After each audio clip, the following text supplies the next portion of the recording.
누가 내 이웃입니까? 라는 제목으로 하나님 말씀 전하도록 하겠습니다.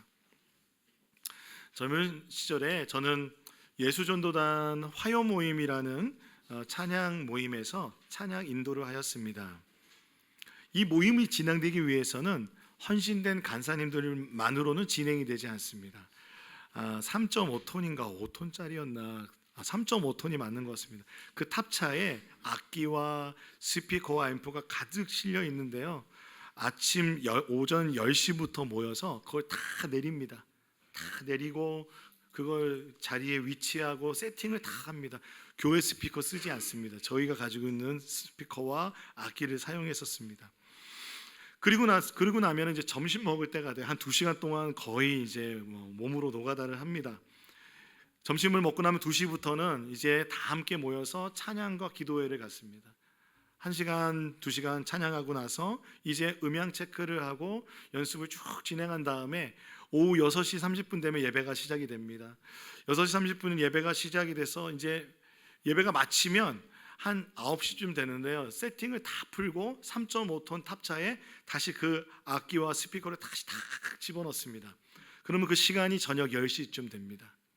그러니까 오전 10시부터 저녁 10시까지 거의 12시간을 하나님께 그렇게 헌신하였습니다. 우리 풀타임 간사님들이야 그 일을 위해서 자신의 삶을 헌신하였으니까 그 정도 12시간 일하는 것 할 수 있죠. 그런데 그 시간에 함께 하여 주었던 헌신했던 귀한 분들이 계십니다. 저희는 그분들을 자원봉사자 또는 이제 발렌티어라고 하는데요, 그분들이 이제 자신의 삶의 직업을 가지고 있으면서 그 봉사를 하는 거예요. 그러니까 일반 직장 가진 분들은 거의 하기가 힘들고 프리랜서들이 많았습니다. 음악하시는 분들. 근데 음악하시는 분들이나 프리랜서들이 가지고 있는 그 공통적인 게 뭐냐면 삶에 대한 두려움, 미래에 대한 두려움과 이 나의 삶의 그 하루하루 벌어먹고 사는 하루하루의 일용할 양식에 대한 기도가 있습니다. 그러다 보니까 그 일용할 양식에 대한 기도와 고민이 있다 보니까 이 친구들이 우리가 이 하루에 내가 레슨을 하고 또 내가 뭔가 이렇게 시간을 가지면 내가 필요한 재정들이 들어올 텐데, 나에게 필요한 나를 위한 시간들을 쓸 수 있을 텐데라는 고민을 합니다. 그럴 때 우리 동역자들에게 이런 얘기를 했었습니다. 저와 함께하는 친구들에게 우리에게 하나님께서 주시는 재정의 11조를 드리듯이 하나님이 우리에게 주시는 시간이 있는데 그 시간에도 하나님께 드리는 11조라고 생각하자라고 제가 그렇게 이야기하였습니다. 정말 우리 형제 자매님들이 그 얘기 듣고는 기쁘게 받아주셨고, 제가 보니까 지금 돌아보니까 하나님께서 그 말 그대로 그 시간을 받으셨고 또 그들에게 하나님께서 그들을 이렇게 축복해 주신 것을, 그들의 앞의 길을 인도해 주셨다는 것을 제가 분명하게 여러분에게 간증드릴 수 있습니다.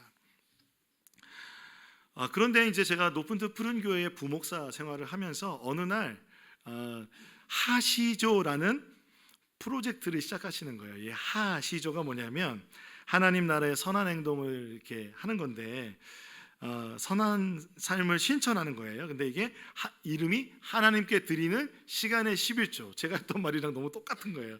그런데 우리가 높은 뜻 교회에 6가지 실천 정신이 있죠. 여러분 다 기억하시죠? 네, 주보에 있습니다. 기억 못해도 맨 앞장에 있습니다. 거기 보면 3번째가 뭐냐면 하나님이 기뻐하시는 일, 즉 사역에 힘쓰는 교회라고 되어 있습니다. 하나님께서 그 마음이 어디 있냐면은 그 누군가를 돕고 또 선교하고 구제하고 하는 이런 구체적인 삶의 선한 행동에도 하나님 마음이 있으시다는 것입니다. 하나님 나라가 하나님의 백성을 통해서 그 일이 이루어진다는 겁니다. 그래서 그 가정과 이웃, 그리고 일터 및 학교, 그리고 사회, 교회와 열방에서 선한 일을 하는 아주 작은 실천부터 하자는 실천 운동입니다. 그래서 지금도 높은 뜻 푸른 교회에는 지금도 이 하시조라는 프로젝트를 하고 있습니다. 우리가 하나님을 사랑하는 것은 예배로 우리가 하나님 앞에 또한 우리의 삶의 경건으로 하나님 표현할 수 있습니다. 그리고 또한 우리가 하나님 앞에 이웃을 사랑한다는 것, 내 이웃을 내 몸과 같이 사랑한다는 이 실천은 아주 작은 것부터 선한 것에서 시작이 된다는 것입니다. 그래서 때로는 운전을 양보하기도 하고, 때로는 내 가정에서 아이들에게 조금 더 한 번 더 아이들을 더 사랑하는 말을 더 표현한다든지, 또한 우리 주변에 있는 이웃들에게 뭔가 필요가 있을 때 그들에게 뭐 떡이라도 한 번 더 주고, 뭐 그런 작은 실천이지만 그거 할 때마다 이렇게 같이 함께 모아서 그것을 퍼센트로 나눠요. 그래서 이렇게 막 다 채워지면, 몇 퍼센트 이상이 채워지면 큰 프로젝트를 하나 합니다. 정말 이제 어떤 분들의 가정의 집의 문제가 해결돼야 되는 분들이 있으면 독거하시는 분들에게 그 문제를 해결해 드린다든지, 어떤 분들에게는 정말 이 평생의 그 이빨 때문에 고생하는 분들이 있다면 그 이빨 해드리는데 그거 할 수가 없거든요. 너무 큰 돈이 들어가니까 그런 큰 프로젝트를 하는 그러한 하시조 운동을 지금도 하고 있습니다. 이런 거 생각해 보면 하나님 앞에서 선한 일을 하는 것은 분명히 하나님 기뻐하시는 일입니다. 하나님이 기뻐하시는 선한 일입니다. 그런데 우리가 생각해야 될 게 한 가지 있습니다. 하나님이 기뻐하시는 선한 일이라고 할지라도 하나님의 법과 식으로 하는 게 중요합니다. 하나님의 뜻대로, 하나님의 방법대로 하는 게 중요한데, 높은 뜻 숭의교회 시절에 우리가 그 교회에서 중요하게 생각한 가치가 뭐냐면, 이렇게 선한 일을 하여 누군가를 도울 때 자활과 자립을 하도록 돕는 겁니다. 고기를 잡아주는 게 아니라 고기를 잡는 법을 가르쳐주는 것, 그래서 스스로 일어나는 수 있도록 하는 것이 그 사람에게도 좋고, 또한 그것이 하나님의 방법이지 않을까 생각을 하는 겁니다. 우리가 선한 일을 하다 보면 자칫 우리가 가지고 있는 우리 한국 안에 있는 유교적인, 그리고 샤머니즘적인 불교적인 관점에서 약간 선한 일을 통해서 우리가 어떤 구원이나 덕을 쌓기 위해서 선한 일을 하는 경우가 있습니다. 그럴 때 이러한 모습이 크리스천 세계에도 그대로 있는 거예요. 그래서 어떤 책에 보니까요, 이것을 크리스찬 카르마라고 하더라고요. 카르마라는 게 업보라는 거거든요. 그러니까 누군가 크리스찬이 선한 일을 할 경우에 이 선한 일은 의심할 여지 없이 내가 복을 받을 것이다 라는 것입니다. 그런데 이 선한 일을 하다가 마음이 상하고 몸이 지치고 가정을 돌보지 못하고 이 선한 일을 했는데 내 삶 가운데 고통과 고난이 오면 딜레마에 빠집니다. 그런데 여러분, 이러한 개념이 우리가 제가 최근에도 어떤 분에게 들었는데, 어떤 분이 오셔서 이렇게 어떤 여자분이 오셔서 자신의 집에 와서 뭘 달라고 그러대요. 전도하러 왔는 줄 알았더니 쌀을 달라고, 절의 보살님이신데 쌀을 달라고 하셨다고 합니다. 그러니까 예전에는 이렇게 스님들이 쌀 시주를 받으러, 쌀 보시라고 그러나요? 그걸 받으시려고 다녔습니다. 그래서 왜 그럴까요? 그 선행을 하면 그 선행으로 내가 한 악한 행동, 악행이 감쇄되는 것을 의미하기 때문에 그렇습니다. 그게 카르마입니다. 우리에게 예수님께서 이웃을 사랑하라고 말씀하신 것은 그러한 의미일까요? 우리는 예수님께서 하라고 하시는 그 사랑의 선행을 그런 의미로 혹시 행하고 있지 않은지 생각해 볼 필요가 있습니다. 오늘 본문을 보면은 율법교사, 그러니까 율법의 전문가입니다. 율법의 전문가가 예수님께 질문을 합니다. 율법교사가 질문을 할 때 우리는 이런 걸 볼 수가 있습니다. 예수님을 시험했다라고 말합니다. 이게 템프테이션이 아니라 테스트를 한 거예요. 이 사람이 정말 율법을 잘한다고 하고 소문났는데 한번 시험해보자, 이런 의미가 있습니다.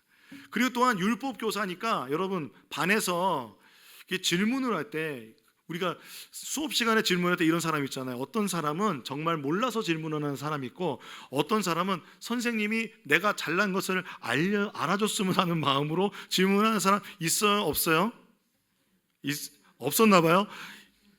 있더라고요. 근데 율법 교사가 오늘 그거예요. 내가 이만큼 율법을 알고 있다는 것을 사람들 많은 데서 예수님 앞에서 나타내고 싶었던 것 같아요. 10장 누가복음 10장 5절에 25절에 보면 선생님, 내가 무엇을 해야 영생을 얻겠습니까? 라고 물어봅니다. 이 영생이라는 단어가 나왔기 때문에 우리는 좀 이렇게 생각할 수 있습니다. 우리 지금 기독교인이 생각하는 영생, 즉 요한복음 3장 16절에 영접하는 자 곧 그 이름을 믿는 이건 요한복음이군요. 하나님의 독생자를 믿는 그 믿음으로 우리가 구원을 얻는다는, 영생을 얻는다는 요한복음 3장 16절의 그 영생이 그 의미를 하는 것이 아니라, 지금 율법 교사가 말하는 이 영생은 어떤 의미냐면은, 그때 당시에 1세기 당시에 뭘 기다렸습니까? 모든 사람들이, 유대 사람들이 메시아를 기다렸습니다. 메시아라고 하면은 하나님 나라인데 이런 의미가 있는 거예요. 메시아가 이 땅에 와서 통치하실 때 나도 하나님 나라에 속하게 되리라는 것을 어떻게 하면 확신할 수 있습니까? 라는 질문이라는 겁니다. 하나님이 자기 백성이 돌아오셔서 모든 것을 바로잡으실 때 내가 그 안에 속하여 있으리라는 것을 어떻게 하면 확신할 수 있습니까? 라는 질문입니다. 어떻게 보면 우리가 생각하는, 우리가 말하는 영생의 개념과 같죠.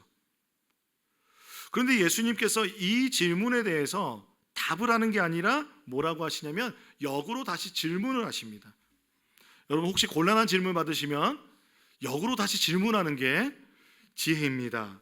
부부싸움 할 때 참고하시기 바랍니다. 누가복음 10장 26절 27절에 보면 예수께서 그에게 말씀하셨다. 율법에 무엇이라고 기록하였으며 너는 그것을 어떻게 읽고 있느냐라고 오히려 그 율법 교사에게 질문을 하였습니다. 그러니까 그 율법 교사가 대답을 하는데요, 정답을 말합니다. 내 마음을 다하고 내 목숨을 다하고 내 힘을 다하고 내 뜻을 다하여 주 너의 하나님을 사랑하여라 하였고 또 내 이웃을 내 몸과 같이 사랑하여라 하였습니다. 정답을 말했죠. 율법 교사가 정확하게 정답을 알고 있습니다. 우리가 이 말씀을 볼 때 율법 교사가 좀 틀린 말 하면 좋겠는데 정확한 말을 했습니다. 예수님도 하나님의 율법, 하나님의 마음을 정확하게 줄여서 말씀하실 때 지금 이 율법 교사가 한 것처럼 하나님을 사랑하고 이웃을 내 몸과 같이 사랑하라 주님 말씀하셨습니다. 그러므로 하나님의 백성이라면, 하나님의 언약 백성이라면 이 두 가지를 잘 지키는 것, 그것이 율법의 정신이라는 것을 이 율법 교사는 너무도 잘 알고 있었습니다. 그러니까 예수님께서 그에게 오히려 말씀하십니다. 내 대답이 옳다. 그대로 행하여라. 그리하면 살 것이다. 라고 말씀하십니다. 자, 여러분, 예수님께서 오늘 그러면 이 율법의 정신대로 율법을 다 지켜라 라는 의미로 말씀하셨을까요? 그대로 행하여라. 율법에 있는 그대로 행하여라. 그렇다면 율법을 다 준수할 수 있을까요? 율법 교사는 아마 율법을 다 지키는 것이 영생을 얻는 것이라고 생각했을 겁니다. 그러므로 예수께서 말씀하실 때, 그러니까 그 율법을 다 지킬 수 있다는 그런 어떤 마음, 또는 그 바리새인들은 어떤 마음입니까? 율법을 뭐 하나라도 다 지키겠다는 그런 열정이 있는 사람들입니다. 그런데 여러분, 사실 예수님께서 말씀하신 것은 그 율법 다 지킬 수 있냐, 정말 그것이 영생이냐라는 것입니다. 우리가 알듯이 우리가 영원한 삶을 살아가는 것, 구원을 얻는다는 것은 무엇으로 구원을 받습니까? 십자가의 복음을 믿는 믿음으로 말미암아 은혜로 구원을 받는 줄로 믿습니다. 예수님께서 우리의 율법의 완성이 되어주셔서 새 언약을 완성해 주셨습니다. 그런데 이 율법 교사의 입장에서는 구약, 옛 언약의 율법의 시대에 살고 있기 때문에 그 유대인들이 말하고 있는 그 율법은 지금 두 가지로 요약을 했지만 장로의 유전까지 포함하면 몇 백 가지가 되는 그 율법을 지켜야 하는 것입니다. 그러므로 하나님을 사랑하고 내 이웃을 사랑하라라는 이 주님의 명령대로 살기만 해라라고 하는 것이 율법 교사에게는 사실 쉬운 일이 아닙니다. 여러분, 여기에서 우리가 구원에 대해서 한번 생각해 볼 필요가 있는데요, 우리의 선행으로는 절대로 구원에 관여할 수 없습니다. 웨스트민스터 신앙 고백에 보면요, 우리의 선행이 훌륭하다면 그것은 성령으로부터 나온 것이고, 그리고 그 선행이 우리 자신에게 의해서 이루어질 때 그것은 더러워지고 많은 약점과 불완전과 섞여서 하나님의 심판과 엄중함을 견뎌낼 수 없다라고 말합니다. 그럼 무슨 말입니까? 선행 자체로는 구원을 얻을 수 없다는 겁니다. 구원을 받는다는 것에 있어서 사도 바울은 그리하여서 뭐라고 말했냐면, 아브라함이 하나님을 믿을 때에 십계명이 있었습니까? 없었습니까? 눈빛이 흔들리십니다. 없었죠. 모세 때에 생긴 거잖아요. 그렇다면 아브라함은 무엇으로 의로움을 받았습니까? 하나님을 믿음으로 의로움을 받았습니다. 그렇기 때문에 사도 바울이 말합니다. 이방인이나 유대인이나 하나님을 믿는 믿음으로 의롭게 된다. 그 하나님을 믿는다는 것은 무엇이냐면, 그의 보내신 독생자 예수 그리스도를 믿으며 그가 십자가에서 우리의 모든 죄를 대속하여 주셨고 부활하여 우리의 모든 죄의 권세를 끊으시고 우리에게 부활 생명을 주셨다는 것을 믿는 것, 이것이 구원이라는 것입니다. 다른 말로 하면 나에게 공로 없고 은혜로 구원받는 것을 믿는다는 것입니다. 믿음으로 의롭다 함을 얻는 것입니다. 그런데 여러분, 우리가 구원받았다고 해서 우리에게 늘 선한 일이 막 일어나나요? 옛사람이 변화되십니까? 그렇지 않잖아요. 날마다 싸웁니다. 나의 연약한 모습과 나의 변화되지 않는 죄된 모습 때문에 괴로워합니다. 사도 바울도 괴로워했어요. 나 정말 내 안에서 선한 일을 행하고자 하나 내 안에서 악한 것들이 자꾸 일어난다고, 죄성이 자꾸 일어난다고. 그래서 뭐라고 말해요? 이 공고한 사람이로다. 누가 이 사망의 이 골짜기에서 나를 건져내려 할 때 그가 예수 그리스도 안에 있는 생명의 성령의 법이 죄와 죽음의 법에서 나를 해방하였다 선포합니다. 그것으로 구원을 받습니다. 그런데 이와 같은 선행으로 구원받지 못한다고 말하지만 웨스트민스터 그 신앙 고백에서는요, 선행은 하나님께서 거룩한 말씀 가운데 명령하신 것이라고 말합니다. 하나님의 명령이라는 거예요. 하나님의 계명에 순종해서 행해지는 선행은 참되고 살아있는 신앙의 열매가 된다고 합니다. 증거가 된다고 합니다. 마틴 루터도 이렇게 말했어요. 믿음으로 구원을 얻지만 그 구원받는 사람의 열매는 선한 행동으로 알 수 있다. 구원을 받았는데 나의 말버릇 하나 바뀌지 않고, 구원은 받았는데 나의 성품 하나 바뀌지 않는다면 우리는 다시 한번 나의 경건과 나의 믿음을 점검해 볼 필요가 있다는 것입니다. 그래서 야고보서는 이 차원에서 행함이 없는 믿음은 죽은 믿음이라고 한 겁니다. 여러분, 살아있는 믿음을 가지신 여러분 되시기를 소망합니다. 자, 이 율법학자가 그래서요, 예수님의 이 마음을 알았다면 이쯤에서 정신 차리고, 제가 그걸 지켜보려고 노력했는데 안 됩니다. 예수님, 어떻게 하면 지킬 수 있습니까? 참된 영생의 구원의 말씀을 주십시오라고 했으면 예수님께서 그 말씀, 복음의 말씀을 주셨을 텐데, 이 율법 교사는 잘난 척 하려는 게 맞았던 것 같아요. 29절에 보니까 율법 교사는 자기를 옳게 보이고 싶어서 예수께 말하였다. 그러면 내 이웃이 누구입니까? 내 이웃이 누구입니까? 라고 묻습니다. 어쩌면 이 질문을 던지면 예수님께서 율법을 지키고 있는 유대인들과 유대교로 개종하여 하나님의 법대로 살고자 하는 그들이 너의 이웃이다 라는 말을 듣고 싶지 않았을까요? 이때 당시 유대인들은 하나님의 이웃이라는 개념이 그렇게 민족 우월주의로, 그리고 유대교주의 안에, 그 경계 안에 갇혀 있었습니다. 그런데 여러분, 그러니까 이 율법주의 안에 있는 것, 이 율법주의 안에 있는 이웃사랑, 선한 행동은요, 내가 선행을 베풀 사람을 배타적으로 정하게 됩니다. 내 선행을 받을 자격이 있는 이웃을 우리는 생각합니다. 그렇지 않으십니까? 이 사람은 받을 만해. 우리가 생각할 때 그런 어떤 우리가 사랑할 이웃, 누가 내 이웃인지 결정한 때가 많다는 겁니다. 여러분, 크리스찬 카르마를 다시 한번 말씀드리고 싶습니다. 이 이야기를 나눈 사람은 누구냐면요, 피터 그리어라는 사람인데 우리 시대의 선행과 영적 위험이라는 책을 썼습니다. 그 책에 보면요, 이 선행이 가지고 있는 선행을 하는 것에 있어서 크리스찬 카르마가 가지고 있는 그 안타까운 모습을 보여주고 있습니다. 뭐냐면 다른 얼굴이죠. 선행의 다른 얼굴. 우리가 지금 하고 있는 선행의 다른 얼굴인데요, 이분이 직접 경험한 겁니다. 아프리카의 한 지역에 화산이 폭발했습니다.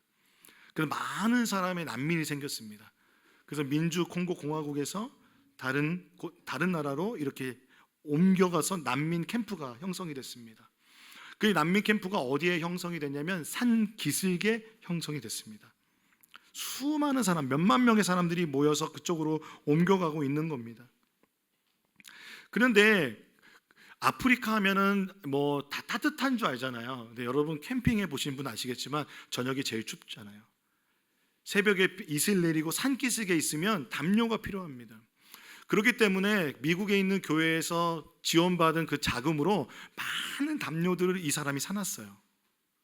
이제 불출하게만 하면 되는데, 그 사람들에게 나눠주기만 하면 되는데 갑자기 어떤 사람들이 막는 거예요. 왜요? 먼저 스티커 붙이라고. 그 NGO에 스티커를 막 붙이고 있는 거예요. 막 붙이고 있는 상황에서 소문이 돌았어요. 소문이 돌았는데 뭐냐면 미국 CNN이 온다. CNN이 온다. 다음 선적에 다음 배로 CNN에 오면 그때 나눠주자. 그래서 나눠주지 못하고 그걸 가지고 있는 상황이 이틀이나 지속됐다고 합니다. 그러니까 이틀 동안 난민들은 추위에 떨면서 밤을 보낸 겁니다. 근데 너무 황당한 건 뭐냐면 그 다음 배에 기자들이 안 왔어요. 기자들이 안 온 거예요. 그러니까 무슨 일이 벌어집니까? 그러면 막 나눠줘야 될 거 아니에요. 나눠주기 시작하는데 나눠줄 때도 사람들이 사진 찍고 영상 찍고 그것에 매달려서 그 사람들을 좀 진짜 이럴 수 있을까 싶은데 선별해서 더 불쌍한 사람들을 앞에 줄 세우는 겁니다. 이런 것 자체도 되게 불편한 말이죠. 줄을 세우고, 그리고 이렇게 사진이 잘 나올 수 있게 그 사람들의 동선을 정해주고.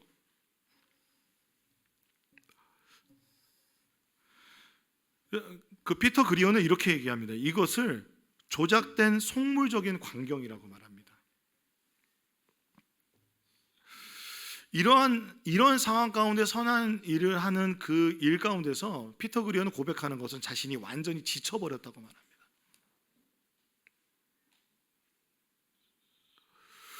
우리가 선한 일을 한다는 것 자체가 선하다고 말하지만 그 방법과 그 하는 어떤 식과 법이 하나님의 식과 법이 아니라면 그것은 전혀 우리의 신앙생활에도 도움이 되지 않고 또한 그것을 받는 사람들에게도 전혀 축복이 되지 않습니다. 예수님께서 한 비유를 드시죠. 어떤 사람이 예루살렘에서 내려가다가 여리고로 내려가다가 강도를 만났습니다. 이 강도들이요, 그 사람의 옷을 벗기고 때려서 거의 죽게 된 채로 내버려 두고 갔습니다. 그런데 그때에 한 사람이 지나가는데요, 이때 제사장 한 사람이 지나가는 거예요. 제사장이 지나가면서 이 사람이 죽었는지 안 죽었는지 확신이 없으니까 그 사람을 만지지 않으려고 피해서 도망갑니다. 또한 그 다음에 또 레위 사람이 오는 거예요. 레위 사람은 어떤 사람입니까? 하나님 앞에 구별된 족속이잖아요. 하나님을 기업으로 삼는 레위 지파가 하나님을 예배하는 사람들이잖아요. 그 사람들이 그 강도 많은 사람을 보고 또 피해서 도망갑니다. 율법 교사에게 있어서 아마 이웃은 제사장과 레위 사람이었을 겁니다. 그런데 한 사람이 나타납니다. 누가 나타나냐면 사마리아 사람이 나타납니다. 누가복음 10장 33절 35절입니다.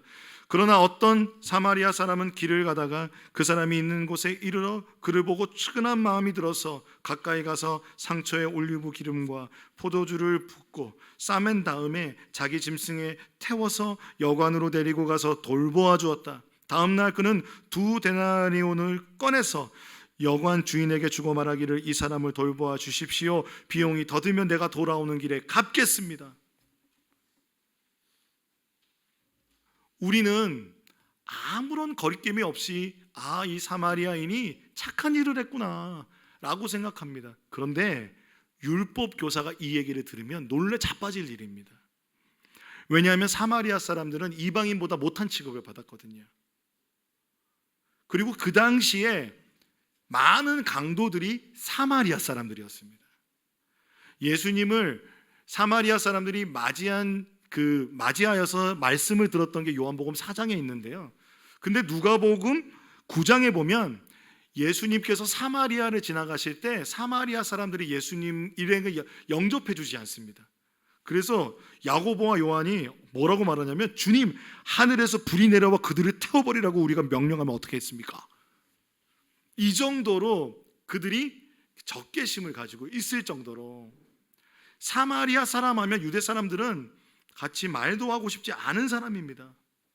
그러니까 오히려 사마리아 사람 하면 강도 또는 강도 맞은 사람들을 그냥 내버려둬야 되는 사람으로 생각하는데 오늘 예수님께서 그 마음을 완전히 그 마음을 뚫고 보시면서 그 사마리아 사람을 내세우며 말씀하시는 거예요. 이 사마리아 사람이 어떻게 했습니까? 강도를 보고 첫 번째 불쌍한 마음을 가졌습니다. 불쌍하고 긍휼히 여기는 마음을 가졌습니다. 그리고 나서 그가 무엇을 하였습니까? 그의 상처를 싸매어 주었습니다. 그렇죠. 기름을 바르고 포도주로 싸매어 주고 포도주로 소독도 해주고 그리고 나서 어디로 데려갔습니까? 여관으로 데리고 가서 하루를 함께 묵으며 그를 돌보아 주었습니다. 그러므로 이 사마리아 사람은 그 이웃의 그 강도 맞은 사람에게 무엇을 하였습니까? 첫 번째, 자신의 마음으로 중심으로 긍휼한 마음으로 도왔습니다. 두 번째, 그는 자신의 물자를 들여서 자신의 재정과 모든 것을 들여서 그를 도왔습니다. 그리고 이튿날 필요한 만큼 2데나리온을 주었고 그리고 더 필요한 게 있으면 자기한테 청구하라고까지 말했습니다. 그리고 그는 자신이 가는 길에서 목적지에 도착하지 못했는데 하루를 그에게 주었습니다. 시간을 내었습니다. 마음을 주고 시간과 그리고 재정을 내어서 그를 도왔습니다. 예수님께서 물어보십니다.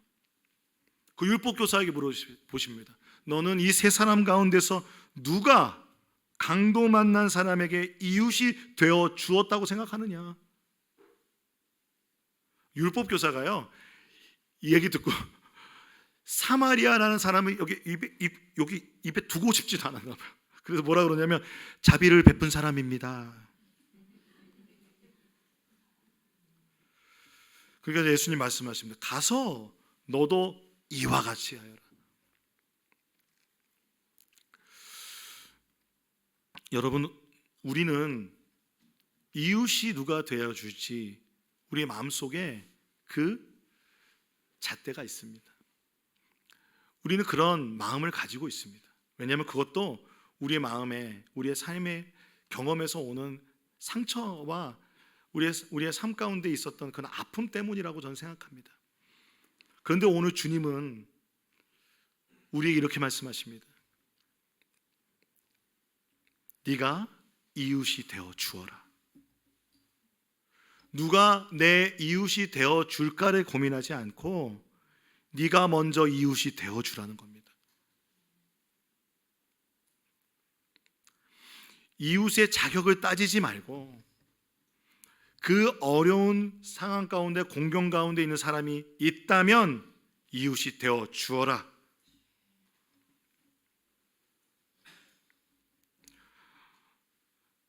여러분, 이 말씀 쉬운 말씀일까요? 어려운 말씀일까요? 어려운 말씀입니다. 이웃이 되어주는 것 마음으로 하여야 합니다. 이웃이 되어주는 것 여러분 시간을 내어야 합니다. 이웃이 되어준다는 것, 이웃 사랑한다는 것 여러분의 물자가 될 수 있습니다. 그런데 예수님 오늘 예수님의 사랑을 참되게 전하기 위해서는 그 세 가지를 하라는 겁니다. 긍휼히 여기고 시간과 재정을 헌신하여 이웃이 되어 주라는 겁니다. 사랑하는 성도 여러분, 여러분은 예수님을 사랑하십니까? 예수님 사랑하십니까? 오늘 우리 예수님 사랑한다고 엄청 고백했습니다. 주님이 우리를 사랑한다고 엄청 찬양했습니다. 근데 주님 마음 어디 있으실까요? 하나님 사랑한다면 하나님 위해서 시간에 11조 드릴 수 있겠습니까? 우리 높은데 안성교회가 개척교회 같지 않은 개척교회입니다. 많은 도움을 받았습니다. 우리는 자립해야 합니다. 자립해야 합니다. 자립할 때 우리가 그러나 그것 자체가 목표가 되고 싶지 않습니다. 높은 듯 안성교회는 하나님께서 우리에게 주신 꿈과 비전과 우리 금요일마다 하는 그 기도 제목 그대로 하나님 이루어 주시기를 소망하고 기도하며 나아가는 우리들이 되기를 원합니다. 하나님 우리를 그냥 자립하는 정도로 우리 부르지 않으셨습니다. 하나님 우리를 부르실 때 하나님 사랑과 이웃 사랑하여 하나님의 나라, 하나님 나라의 평화를 이 땅에 전하도록 우리를 부르신 줄로 믿습니다. 그러므로 우리는 좋은 이웃이 되기를 원합니다. 긍휼한 마음을 품고 시간과 재정을 기꺼이 고통당하는 이웃을 위해 헌신하는 우리들이 되기를 원합니다. 근데 여러분 여기서 주의할 점이 있습니다. 뭐냐면 우리가 이웃을 도울 때 잘 계획해야 합니다. 왠지 아십니까? 잘못하면 그 돕는 것 자체가 그 사람과 그 조직과 그 나라를 오히려 더 어렵게 할 수 있습니다. 죽은 원조란 책이 있습니다. 제가 책을 보니까 절판됐던데요. 이 책이 어떤 내용이냐면 그 아프리카에서 여자분이 쓴 책인데 이게 뭐냐면 아프리카가 그 선진국으로부터 원조를 받습니다. 원조를 받는데 이 원조를 받는 것이 굉장히 큰 규모의 경제로 이 아프리카가 돌아가게 됩니다. 근데 문제는 뭐냐면 이 원조 때문에 아프리카가 가난해서 벗어나지 못합니다. 그래서 이 작가는 이 선진국의 원조가 끊겨야 된다고 말하는데 굉장히 강한 어조로 말하는데 여러분 우리가 그래서 이웃을 향해서 돕는다고 했을 때 그들이 우리를 너무 의지하게 되거나 스스로 일어날 힘이 없게 된다면 우리는 돕지 않으니만 못한 겁니다. 그래서 우리의 방향은 뭐냐면 자활과 자립이어야 할 것입니다. 이웃을 돕는 구제사역은 제일 신경 써야 합니다. 가장 지혜롭고 가장 잘 계획하고 신중하게 결정해야 될 줄로 믿습니다. 근데 하나님께서 사경의 기간 동안에 저에게 주셨던 마음이 있었어요. 목사님 말씀, 우리 김동호 목사님 말씀을 들으면서 하나님 제가 여러 군데에 많은 사람들을 다 도울 수 없지 않습니까? 하나님 마음이 어디 있습니까? 그랬더니 하나님께서 우리 높은 데 안성교회가 안성과 평택 지역에서 다른 사람들이 관심 갖지 않는 곳을 도왔으면 하는 마음을 주셨어요. 저는 그것을 찾을 겁니다. 1부 때는 얘기했는데 2부 때는 비밀로. 우리는 그 마음을 가지고, 저는 이 찔끔찔끔 돕는 게 아니라 정말 자활과 자립을 할 수 있는 그 계획으로 도울 수 있는 사업이 일어나길 원합니다. 여러분, 함께 기도해 주시지 않으시겠습니까? 함께 품어 주시지 않으시겠습니까? 그리고 우리가 이웃이 되어 줍시다.